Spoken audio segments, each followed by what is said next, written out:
I'm Elizabeth. This is Adam, and this is our bus, the Deliberate Life bus. Come on in. It's a 94 Thomas safety liner, full 40 feet with a roof raise, which you'll see when you come in.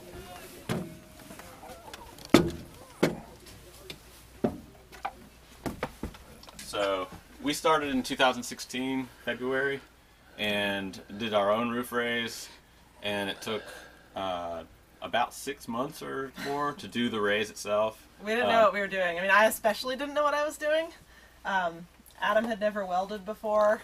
I'd worked with metal a lot, and I knew that I could do it if I just opened it up and took a look. So we just kind of figured it out as we went. Yeah. But you can see here, we did the roof raise underneath the windows. So this is the original window height. We cut up and over the bus and raised most of the windows up, which is really nice because it allows us to have the couches beneath the windows. The countertops are beneath window height. We can have standard countertop height, which is super important to me because I love to cook and bake and everything in the kitchen. The sheet metal that we used on the exterior under the windows, basically the gap that was created, we used the original ceiling liner metal, so we didn't have to source any sheet metal or anything like that. We just repurposed what we had. Yeah, I tried to go as repurposing as possible in the bus, so repurpose that metal. You also see, like, on the fronts of our couches and then all of our cabinet doors, they're all the same material. We got this from my parents' house when they remodeled their kitchen, so we were able to repurpose that. Then one of our favorite features of our bus is the wood. We have, you can see the saw blade cuts in this wood. We've got a couple live edges with bark still on. That does all of our windowsills, all of our wood, all of our countertops. All of that was from property we used to rent, and the landlord was having to sell the property. He was able to give us all this old wood that had been sitting out on his property for years and years. And that actually includes the tin heat shield. All that is just, you know, original patina, just sat in a field for probably 40 years. That brings us to one of our favorite features of the bus, the tiny wood stove. It's the biggest one they make, so it's not that tiny, but we love it because it just gives us the best warm, dry heat. We actually installed this before anything else was in here. We had the floor down and poured a concrete pad for it. This is concrete with rebar reinforcements. Solid concrete. And then it's not light. Yeah, absolutely. That solves the question of people like that they always worry about building too heavy. Right. Yeah. Well, if you picture, there was 2 school bus seats here and the 4 football players sitting here. Exactly. That's a small platform, or a footprint rather. So, and then across the hall, we've got under this bench. Lift it up and take a quick peek. But we've got 8 155 amp hour batteries. Right. You know, so there's 800 pounds there, or give or take. Ames inverter. So that's kind of our electrical panel. 1,500 watts of solar on the roof. Yeah, 1,500 watts. So in the last 3 months or so of living in the bus, we've not plugged in once, and we don't have a gas power generator. We don't even have alternator power for when we're driving. We still can't charge the batteries off the engine. That's something we could do and may eventually, but you know, middle of winter, have no need for it. So it's worked out really well. Our kitchen, like I mentioned earlier, I love to cook, so we put a lot of really big things into our kitchen for a small bus. A standard, like a kind of apartment-sized oven, propane-powered oven and stove. We've got a apartment fridge, just plugs into 110 power, so it uses a little more than it would if we had a 12-volt or propane-powered fridge, but it was a lot cheaper, and it's really big. And we have plenty of power to use, you know, to run it with. So. Then we've got a big double basin sink for doing dishes. Yeah, again, that was something that we got from a neighbor who was doing a remodel, who just gave it to us, and you know, we just cut it in, undermount. The sink, or the faucet rather, actually I found on the side of the road, attached to a 150-pound ceramic cast iron sink.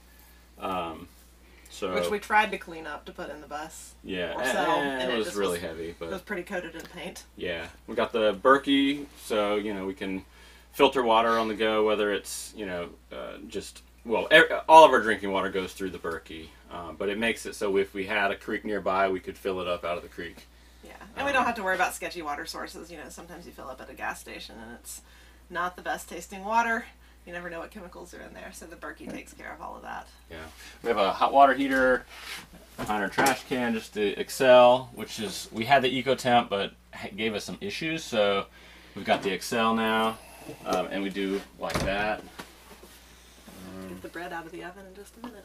So, come on back. In case you didn't hear, she's got some bread in the oven. You can't smell it, but I can. So we have a pocket door here which divides off the sleeping area. We've got 2 girls, 5 years old and 8 years old, and they sleep in these bunks. So that way, if we're hanging out at night, then we can at least close it off. Not like they can't hear us, We live in 200 square feet, but it's some privacy. Yep. And the standard Nature's Head toilet. Yep. Yeah, got that. And then you might want to go in here with the camera to try to. The shower's full of junk, but most showers are That's travel. true, yeah. They're storage. There. So it's like a water. Yeah, a feeding trough. The feeding trough right. that we painted the outside and coated the inside with like a tile refinishing kit.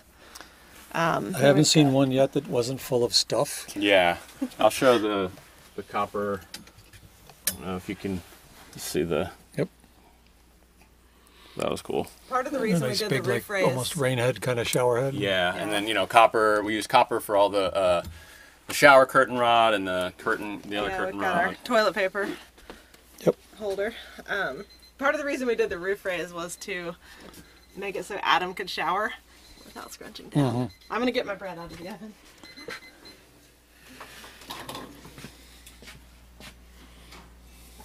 Weirdly, I have baked a lot more bread living in the bus than living in a house because I just have the time.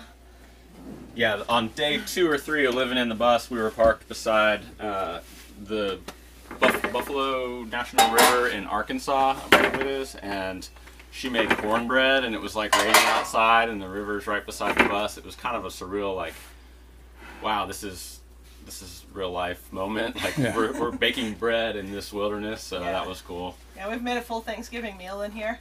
Kind of twice. Once for Thanksgiving, once for Christmas. A little hard to do on my little RV stove. Yeah. But there's just me, so Yeah. Make smaller dishes.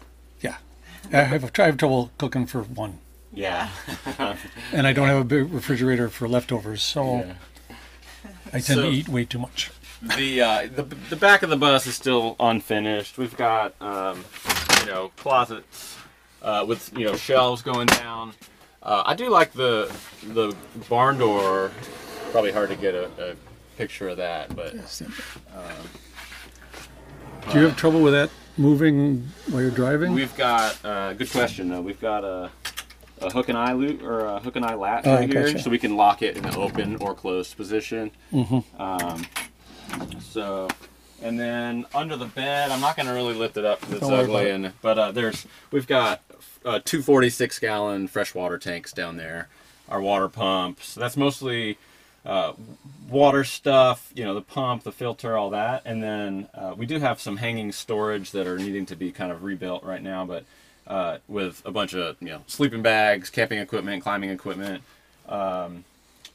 Just a little bit of everything. So there is some storage under there still, but this is kind of the area that we've just, we can sleep back there just fine, and we didn't want to prolong our build in the backyard. We wanted to get on the road. Right. Well, thank you. Yeah. Thanks for touring.